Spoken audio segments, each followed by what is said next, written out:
bombastic side-eye, criminal offensive side-eye.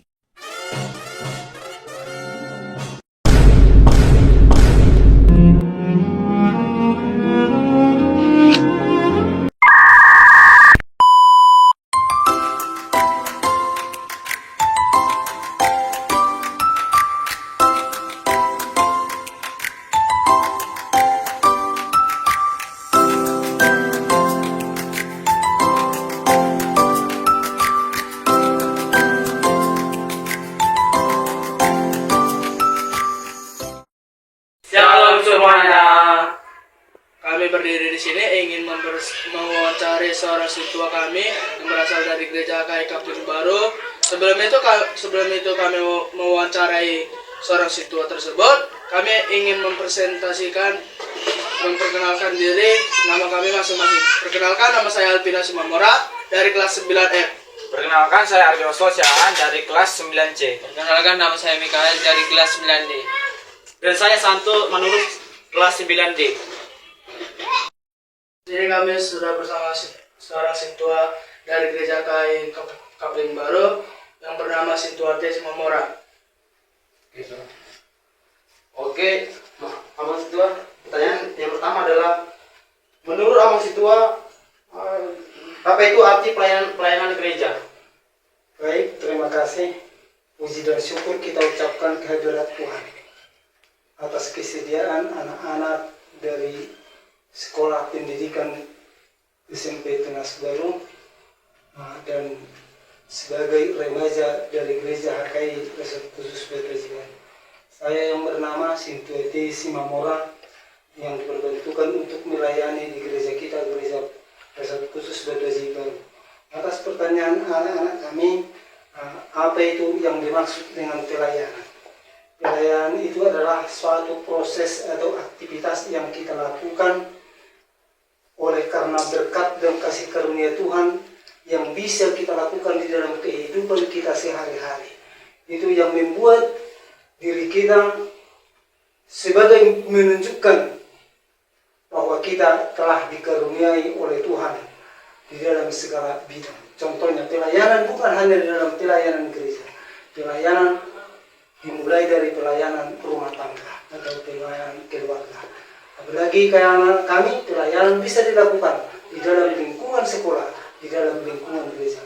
Pelayanan itu adalah pemberian atau kelakuan kita sesuai dengan kehendak Tuhan yang kita lakukan di dalam kehidupan kita sehari-hari yang tidak bertentangan dengan keinginan Tuhan, sehingga apa yang kita jalani dalam kehidupan kita dengan aktivitas kita semuanya hanya memuji dan memuliakan Tuhan. Itulah sebagai arti pelayanan, dan pelayanan itu dapat kita lakukan di setiap lingkungan yang kita tempati. Terima kasih. Oke, Mas, saya akan bertanya kepada pertanyaan yang kedua. Bagaimana pelayanan gereja bisa diterima secara ikhlas karena ada tanggapan sebagai orang bahwa pelayanan itu dianggap sebagai beban? Baik, terima kasih. Pelayanan gereja dan pelayanan itu bisa diterima setiap orang yang mau dilayani. Yang pertama, setiap orang yang mau menerima layanan yang mau diberikan oleh pelayan, satu, harus dibarengi dengan dua. Yang kedua, harus benar-benar menerima kuasa layanan itu adalah keikhlasan pelayan, dan itu adalah hanya tolongan dua dan membuat kita bebas dari segala apa yang kita keluhkan, dari segala yang kita pikirkan di dalam kehidupan kita.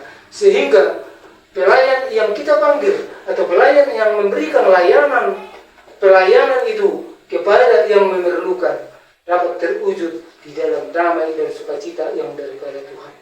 Terima kasih. Oke, Siswa, silakan saya akan menanyakan apa saja bentuk pelayanan sosial yang sudah dilakukan gereja bagi lingkungan masyarakat? Baik, terima kasih. Pertanyaan, bentuk apa saja pelayanan sosial bagi masyarakat? Kalau gereja, contohnya di gereja kita, Veteran dan Terkhusus HKI Batu Haji Baru, pelayanan itu ada terbagi tiga secara berurutan yang saling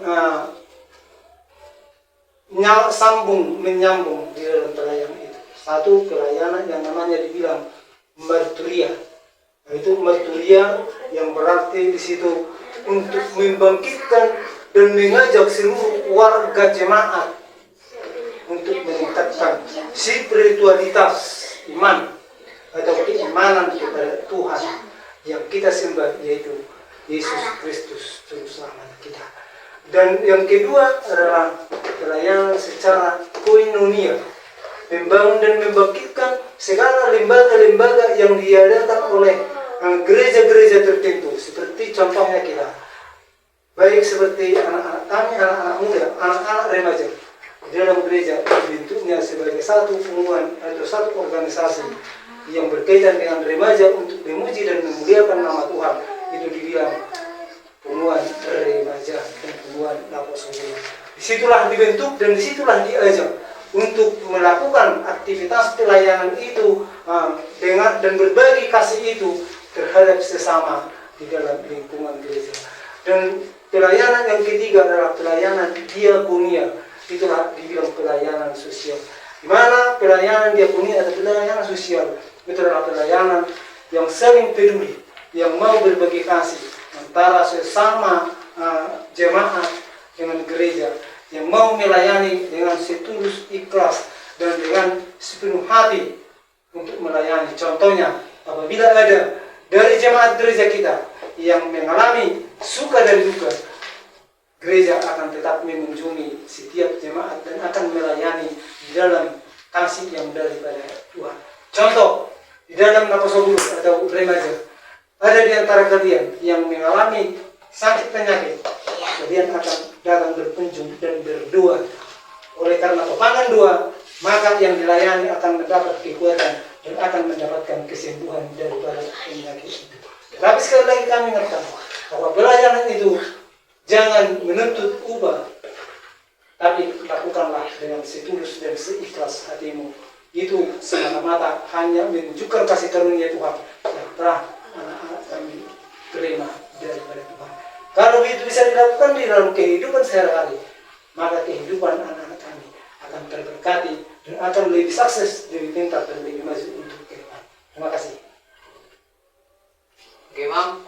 Terima kasih. Pertanyaan selanjutnya, apa dasar pelayanan gereja bagi sesama dan masyarakat? Dasar pelayanan gereja bagi sesama dan masyarakat.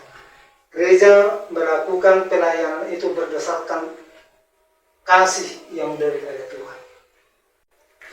Di mana setiap orang yang tidak mempunyai kasih dan setiap orang yang tidak mau peduli terhadap sesamanya dan terhadap lingkungannya, itu tidak akan bisa melaksanakan pelayanan dengan seikhlas dan setulus hati. Tetapi dasar orang Kristen melayani sesama, melayani jemaatnya, melayani masyarakat, itu didasarkan oleh kasih yang daripada Tuhan. Semua kehidupan kita ini harus didasari dengan kasih dan kita berjalan dan bisa hidup di dalam kehidupan kita ini oleh karena kasih Tuhan Yesus Kristus. Terima kasih. Memang terima kasih atas jawabannya. Saya ingin menanyakan pada pertanyaan terakhir, apa yang harus dipelajari gereja atau orang Kristen untuk melayani sesama? Terima kasih. Pada zaman ini banyak orang yang sudah melakukan dengan semena-mena apa itu keinginan dan kehendaknya masing-masing. Oleh karena itu kita perlu belajar dari gereja dan apa dasar kita untuk melayani di dalam kasih itu. Yang pertama, kita harus mengenal diri kita sendiri dan kita harus tahu bahwa kita hidup tidak bisa dengan seorang diri. Kita hidup harus ada sesama kita, harus ada penolong atau pendamping kita di sekitar kita. Oleh karena itu, kita ini bukan manusia yang sempurna, tetapi manusia yang mau disempurnakan.